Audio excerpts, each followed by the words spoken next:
nació en Treveris, Renania, Alemania en 1818. En 1835 comenzó sus estudios de Derecho en Bonn. En Berlín, Karl pasó 5 años de formación intensa, tanto en Derecho como en Filosofía. Allí tomó contacto con la obra de Hegel, en el ambiente en el cual el propio Hegel había enseñado hasta hace pocos años. Asistió a los cursos de von Savigny, el famoso representante de la Escuela Histórica del Derecho, y se integró al grupo de los jóvenes hegelianos de izquierda. En 1841 obtuvo en Jena el título de doctor con su tesis Diferencia entre la filosofía de la naturaleza de Demócrito y Epicuro. Ingresó luego al diario Renaud, en el que progresó rápidamente hasta transformarse en el director.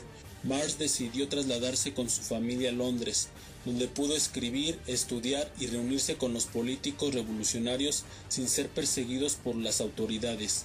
Murió el 14 de marzo de 1883.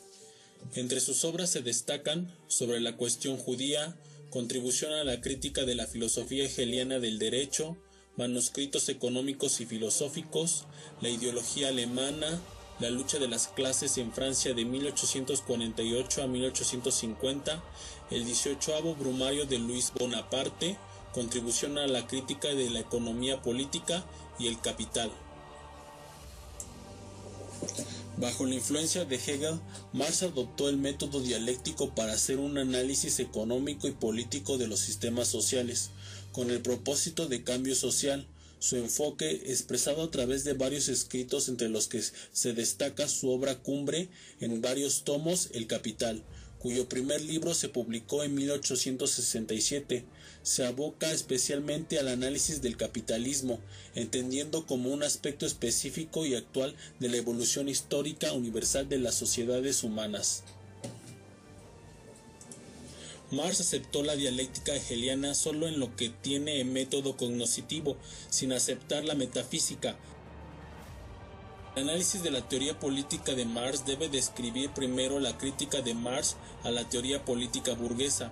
Con respecto al pensamiento de Marx, este puede ser descrito como una crítica y un rechazo de la religión, de la filosofía, de la política y de la economía burguesa.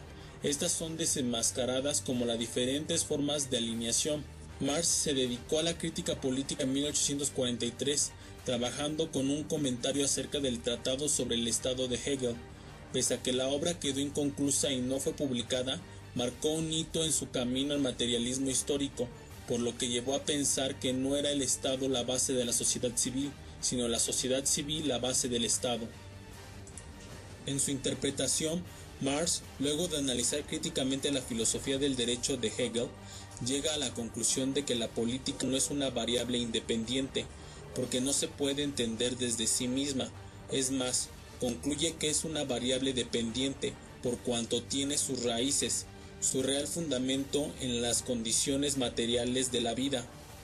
Marx fue un durísimo crítico de la sociedad burguesa.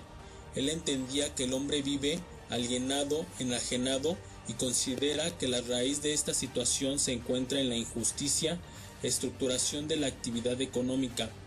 Si no se resuelve la injusticia en este plano básico o estructural, tanto toda la vida social seguirá siendo injusta y alienante.